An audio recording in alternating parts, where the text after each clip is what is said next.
When people ask what we do differently, I tell them, don't come visit us looking for any gimmicks or gadgets. We just love our team. We smile at them and tell them we love them.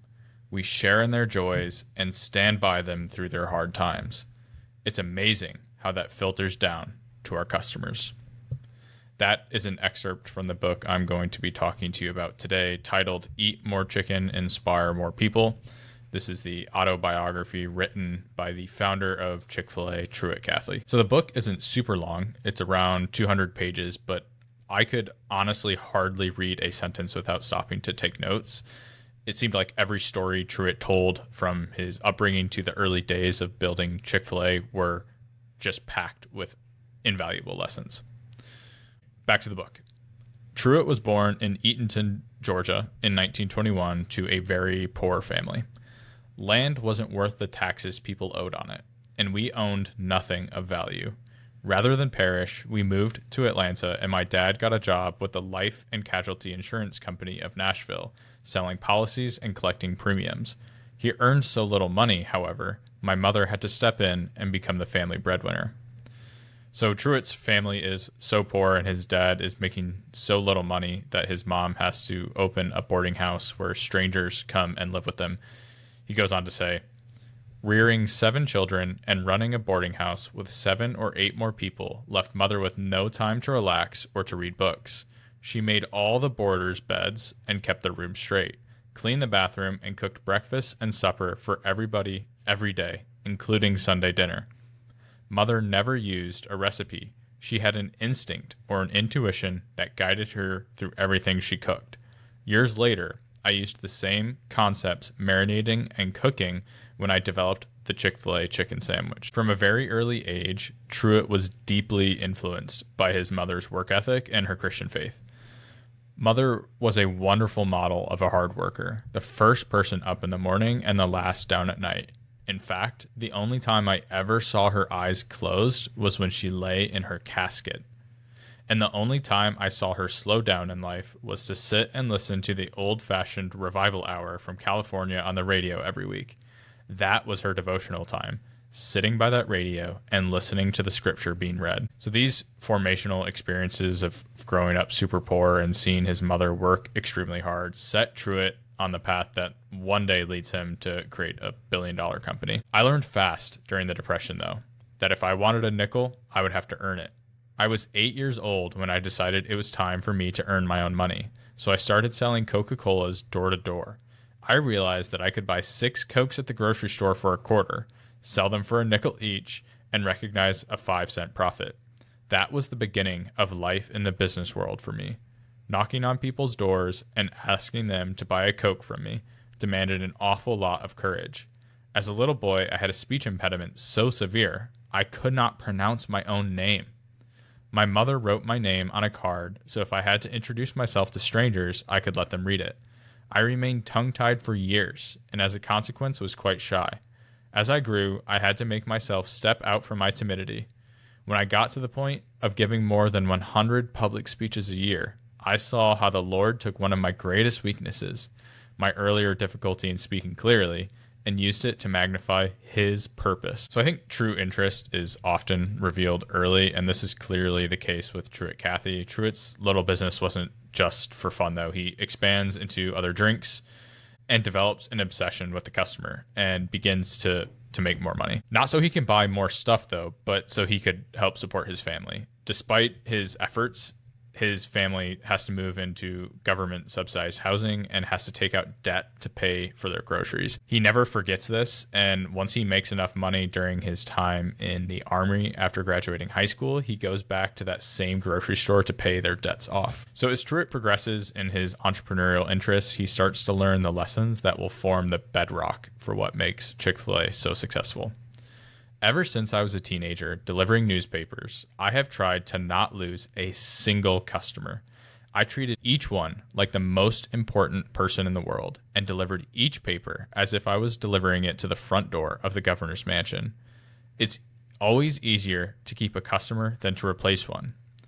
When a reader of the Georgian complained that his paper came late or not at all, my customers responded that theirs always arrived on time. Pretty soon, I had another customer who I hadn't directly solicited. The most effective way of promoting my business didn't cost me anything but a little kindness. So what Truett Cathy just said gets to the soul of one of my favorite maxims from Henry Ford, that money comes naturally as a result of service. Truett is not obsessed with making money. He is obsessed with making customers happy, and as a result, he gets more customers and ultimately makes more money. Building on the example of his mother, Truett now encounters one of the most impactful people in his life, Theo Abbey, his Sunday school teacher who showed him what a loving father was like and who taught him the Bible. In time, I came to understand that I could choose the type of model I would want to follow in life, and I chose the example of Theo Abbey. Around this same time, he also reads Napoleon Hill's book, Think and Grow Rich. I realized I could do anything if I wanted it badly enough. His words motivated me and showed me that I live in a do-it-yourself world. Now to the origins of Truett getting into the restaurant business. When World War II ended, my brother Ben and I decided we wanted to go into the restaurant business. I rented a room in the house next door for Mrs. Hammond for $45 a month so I could make myself available at any hour. If the cook or the waitress needed me after midnight, they walked across the parking lot and tapped on the window. The parking lot was gravel, so if I heard a lot of cars crunching over it in the night, I got out of bed to see what I could do. I love this. So he's never worked in a restaurant in his life, and he just decides that he could open one with his brother. This is super important. Something my favorite podcaster, David Senra, always says: belief always comes before ability. He had never even worked in a restaurant before he decided to open one himself. He planned to start with an existing chain at the time, but by the end of the training period with this existing chain, they would only offer one franchise to him or his brother. So they decided to go into business on their own. He sells his car, he takes out loans, and opens a restaurant now called the Dwarf House in 1946 with first day sales of $58.20. What sets him apart, though, is his absolute focus and commitment. So many people open restaurants, but Truett is different. I was totally committed to the task of building a successful business, and I knew I could not fail. We were not so committed to financial success, however, that we were willing to abandon our principles and priorities. One of the most visible examples of this was our decision to close on Sunday. Our decision to close on Sunday was our way of honoring God and directing our attention to things more important than business. If it took 7 days a week to make a living with a restaurant, then we needed to be in some other line of work. Through the years, I have never wavered from that position. This reminds me of something Charlie Munger always used to say, that the difference between successful people and very successful people is that very successful people say no to everything. Truett isn't trying to do anything else here but build a successful business. There were no side hustles. He is saying no to everything else. He was completely committed to his restaurant. In the same way, he stands on the firm foundation that is his Christian faith and is able to say no to anything that compromises his faith in any way, including working on Sundays. So much so that he is willing to go out of business if Sunday is that important. Back to the book. Ben and I had to be patient in the early days as we built our business. We didn't have any money for advertising. We had to build our restaurant on satisfied customers one at a time. We were profitable from the very beginning. We had to be, but the profit was skinny, and we kept our overhead low to maintain it. We earned our reputation and good name, relying on Proverbs chapter 22, verse 1. A good name is better to be chosen than great riches, and loving favor rather than silver and gold. People trusted us to pay our debts on time. Had I not been fully committed to the success of the Dwarf House, any of a number of roadblocks might have put us out of business. So what I think is so impressive about this is he is talking about things and concepts and principles that people study in business schools today that he either intuitively knew or learned as he went. Things like lean startup principles, customer obsession, etc. So Truett goes on to marry his childhood sweetheart in September 1948, and this is what he says. Jeanette also led me into a deeper prayer life. Without the ability to pray together, I doubt we would have made it. Prayer changes things. So does encouragement, and Jeanette has given me an abundance of it. They end up having 3 kids born between 1953 and 1955, and this is how Truett describes managing business and family. We were all family, working together. For us, family, business, and church weren't separate aspects of our life. They all blended together. Then tragedy strikes. One of his 2 restaurants burns down, and he doesn't have enough insurance to cover it. However, the fire presented a unique opportunity. He could rebuild from the ground up and join a growing trend in the United States of fast food. So the year was 1960. McDonald's had been just starting to take off, and this ties into something that Truett repeats throughout the book, that you have to always be ready to take advantage of unexpected opportunities. The history of Chick-fil-A, in fact, is a series of unexpected opportunities. When we responded to them, we often found ourselves richly blessed. In 1961, Jim and Hall Good, owners of Good Brothers Poultry, came to me in a quandary. They had been asked by an airline to provide a boneless, skinless chicken breast that would fit in the plastic trays they used to serve meals on planes. The Goods met the request, but their process left boneless breast pieces that didn't meet the airline's size requirements. They were trying to develop a market for these excess pieces. One day, they brought me a bunch of them and asked if I could do anything with them. I knew immediately that they had provided the answer to the chicken problem. After the bone was removed, the chicken would cook more quickly, evenly, and thoroughly. Attempting to speed the process even further, I remembered my mother's method of covering the pan with a heavy top, creating something of a pressure cooker. I tried and found that the chicken indeed cooked faster and remained more moist as well. This is the origin story of the iconic Chick-fil-A sandwich that the world knows and loves today. I knew that when I finally found the right recipe, it needed to be complicated so no one could replicate it easily. Each time I changed the formula, I tested it on customers. I had fun in the kitchen and enjoyed the feedback. Truett then has a brilliant and inexpensive marketing idea. He calls 2 rival and feuding newspaper editors in their area and invites them both independently to his restaurant to try the new chicken sandwich. They are shocked when they both arrive and see each other, but agree to take a picture where they are shaking hands and essentially saying that they both like the chicken sandwich. It worked. The ad with the photo hit the papers, and everybody in town was talking about it, wondering how I got Jack and Tony to agree on anything. Later, we even got national exposure when Dr. Robert Schuller invited me to tell the story on his Sunday morning television show. Truett is starting to see the success of the chicken sandwich, so he starts to evaluate what channel would be best to sell it through and how best to protect the brand. I met with a trademark attorney about registering and protecting the product name, which I had not yet conceived. He explained that I couldn't trademark chicken steak sandwich or any other simple names. I would have to misspell a word, turn it sideways or upside down, or do something else to distinguish it. I began to reflect on the product, which was the best part of the chicken, a boneless breast. It occurred to me that the best cut of beef is a fillet. Why not call ours a chicken fillet or Chick-fil-A? The name literally just came to me, with a capital A for the top quality at the end. We registered the name in 1963 and had the logo designed. So at this point in time, he goes to the Southeastern Restaurant Trade Association to meet restaurant owners because he thinks licensing the chicken sandwich and selling it through other restaurants will be his best channel to allow him to avoid the capital investments associated with scaling brick and mortar. Within 4 months, 50 restaurants were selling Chick-fil-A. We began to realize, however, that licensing our product might not be such a good idea. For a while, it was one of the easiest ways to sell. However, it was almost impossible to maintain consistent quality.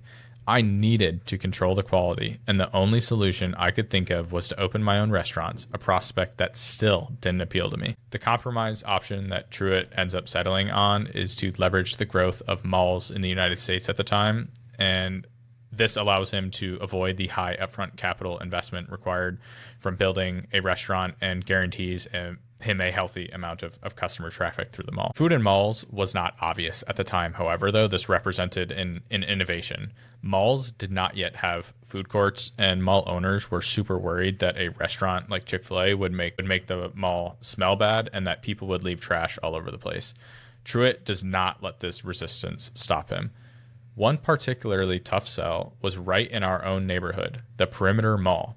The Rouse Company in Columbia, Maryland was building the mall, and Jimmy began calling on them.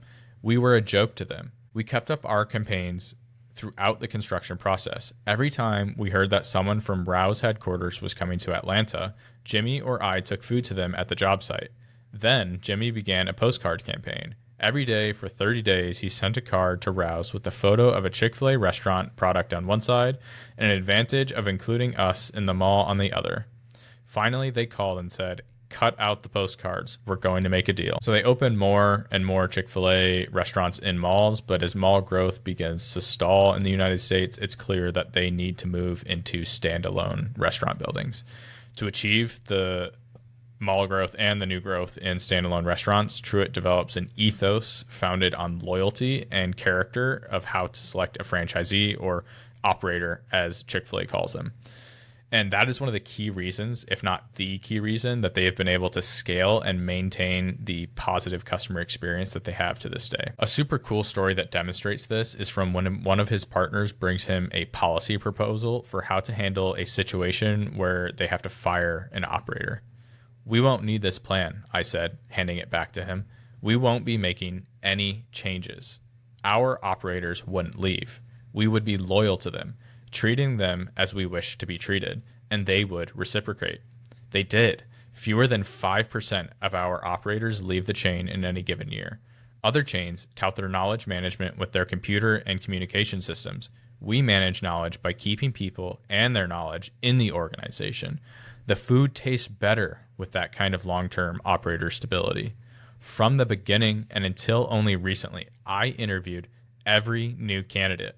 I knew all their operators by name and most of their spouses and children. In my first meeting with a potential operator, I explained that our commitment is going to be like a marriage with no consideration given to divorce. We're much more careful about selecting operators when we know we can't easily get rid of them. We expect our operators to abide by several tenets that we adhere to. People want to work with a person, not for a company. Each new operator is committed to a single restaurant. Operators will hold no outside employment or other business interests. We choose operators for their ability and their influence, so we want them in their restaurants. We expect quality interaction between operators and team members.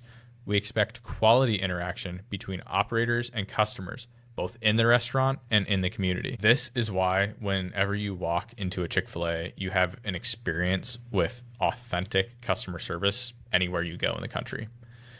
Harvard Business School in 1996 published a book titled The Loyalty Effect, which showed the correlation between loyalty and corporate profits. The author, Frederick F. Reichel, stated businesses that concentrate on finding and keeping good customers, productive employees, and supportive investors continue to generate superior results. Loyalty remains one of the great engines of business success. Loyalty leaders see people as assets rather than expenses, and they expect those assets to pay returns over a period of many years. Loyalty leaders choose human assets carefully, then find ways to extend their productive lifetimes and increase their value.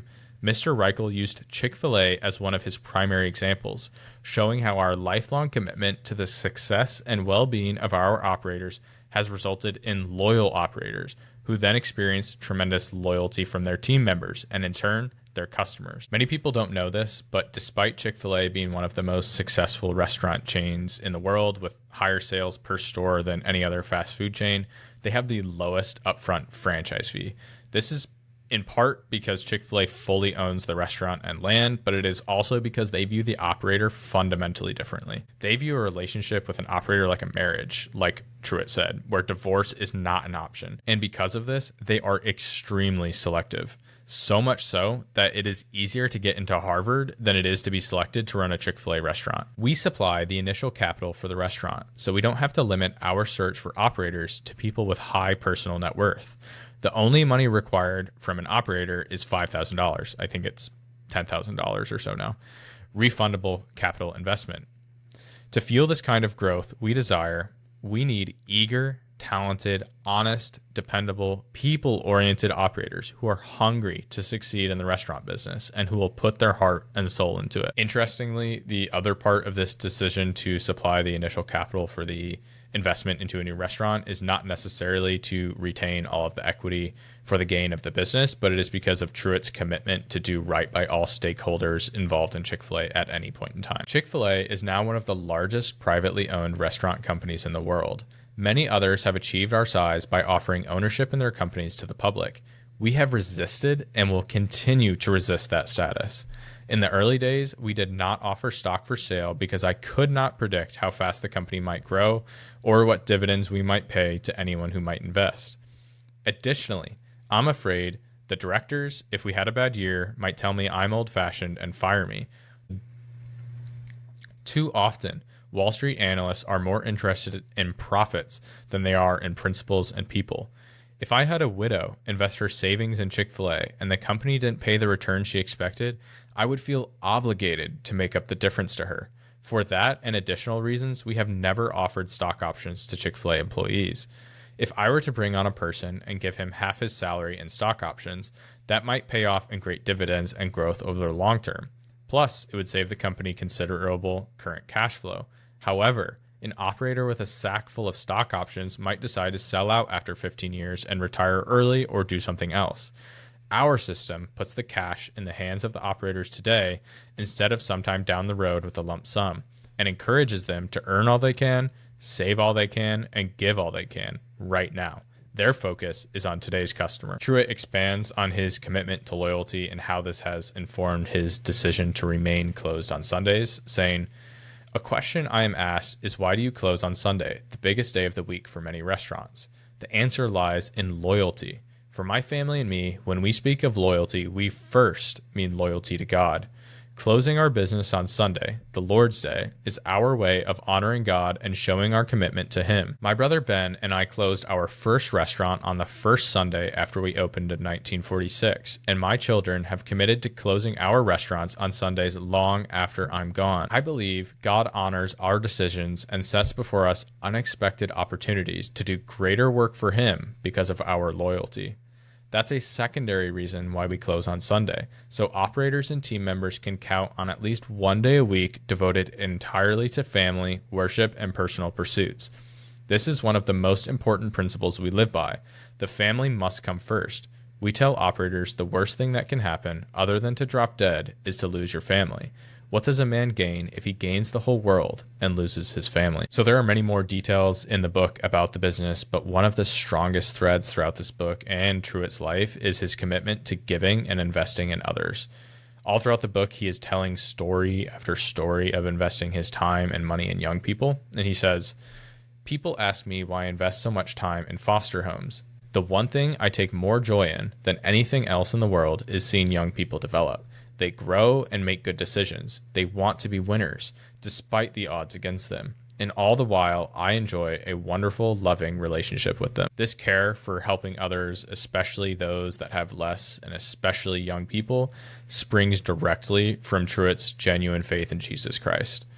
"My style has always been low-key with regard to my religious convictions. I hope that people see something attractive in the way I live that leads them to seek the one who leads me. In my own personal way, I had committed the company to His purpose, but had not done so publicly." So because of this, Truett creates Chick-fil-A's official corporate purpose, which is to glorify God by being faithful stewards of all that is entrusted to us, to have a positive influence on all who come in contact with Chick-fil-A. When we established our corporate purpose, I was reminded that I had given Chick-fil-A to God. I operate it and take care of it along with our staff and operators, but it is His business. And finally, to close, some words from Truett Cathy. "Unexpected opportunities almost always carry with them the chance to be a faithful steward and to influence others positively. These were the lessons I began to learn in childhood from my mother, my siblings, and others around me who cared enough to teach me. We changed the world and ourselves by our response to unexpected opportunities. How will you respond today?" Truett Cathy passed away in September of 2014, but his children are still running Chick-fil-A and have committed to maintaining the soul of Chick-fil-A founded on the principles of Truett Cathy and his Christian faith. Thank you very much, and Deo gratias.